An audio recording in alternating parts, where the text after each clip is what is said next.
whatever we want.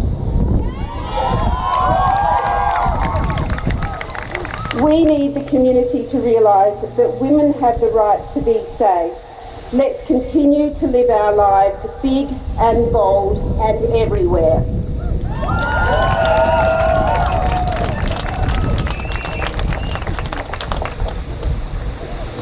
Sorry, cold fingers on paper. Violence against women does not come from nowhere. It is not spontaneous without cause. It comes from the ways that this society discriminates against women.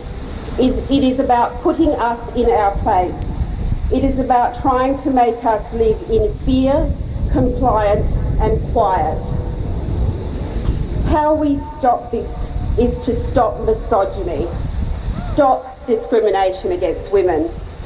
But I tell you what, this is the moment. This is the time.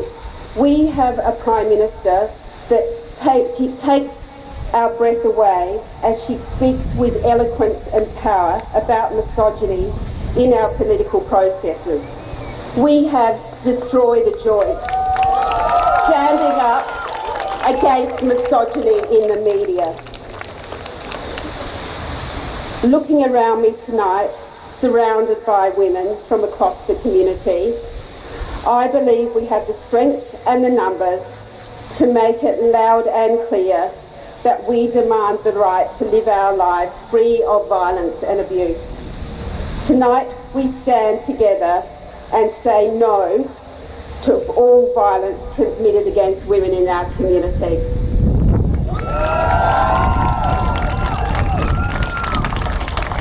So now, let us march, big and bold and loud.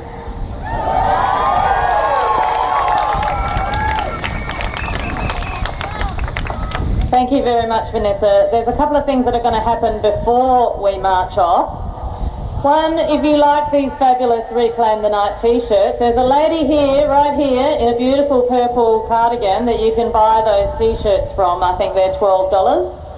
$10? Okay. $10 going cheap.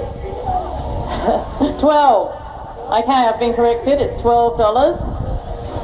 We're going to hear a moment from Leah Lazaro from Socialist Alliance, but before that I just wanted to remind you a little bit about why we're here. 1 in 3 women experience physical violence in their lifetime. 1 in 3. That's shocking. It's disgusting and it's wrong. And it shouldn't be happening in this day and age. The level has not changed between 1996 to 2005 at all. Violence against women costs Australia $8.1 billion a year, if you'd like to put it merely in economic costs. The costs to women and their families and friends are much higher. This cost, in fact, is borne by the whole community. Violence against women has been identified as the biggest single health risk for women aged 15 to 44 years of age. Can you believe that? Is that right? It's in fact larger than many well-known and preventable risk factors such as high blood pressure, smoking and obesity. Well, I reckon that violence against women is a preventable risk factor, don't you? How about don't do it? All right, let's hear now from Leah Lazaro. She's going to give you a few words. She's from the South Australian Feminist Collective and Socialist Alliance. Please welcome Leah Lazaro.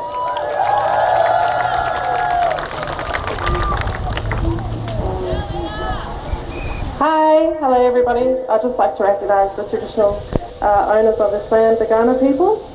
I'd like to say a big thank you to the Reclaim the Night Collective for organising this event and everybody who's here tonight to reclaim the streets and to fight against the violence and sexism that women face on a daily basis. Tonight is our night to unite as women and to bring attention to the struggles of all our sisters, our mothers, our aunts, our cousins and our grandmothers, and the structural oppression that is so embedded in our lives. Tonight has come at a really interesting time, as it's been spoken about briefly. It has come when the recent political landscape has been suddenly concerned with the language of feminism. No more evident when Julia Gillard proclaimed Tony Abbott a misogynist. Something I'm sure many of us were delighted to finally see, and a message that spoke to many of us.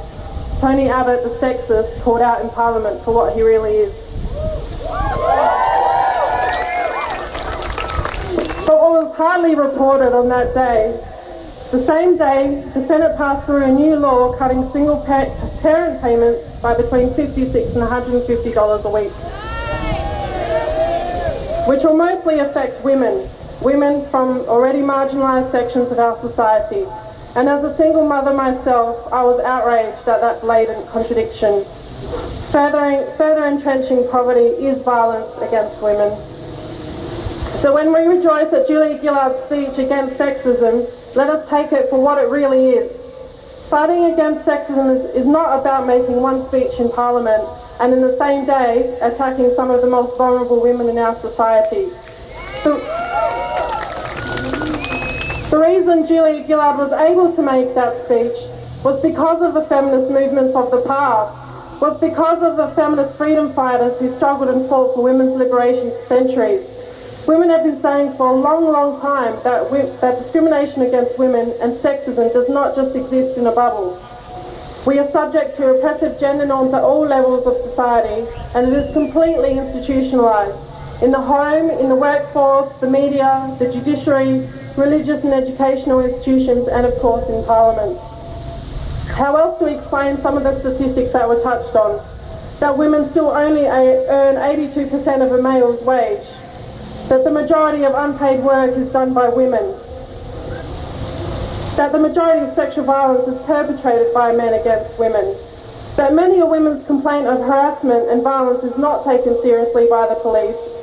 And that most rape cases that go to court don't end up with a conviction. On the back of the horrific Jill Meagher crime and the crime that we saw in our own state in South Australia, we have seen rising concerns about rape and male violence. More CCTV and police cameras will not stop violence against women. Male violence begins in the home, in the family unit, the cornerstone of class society which treats women like property to be owned, exploited and used. This is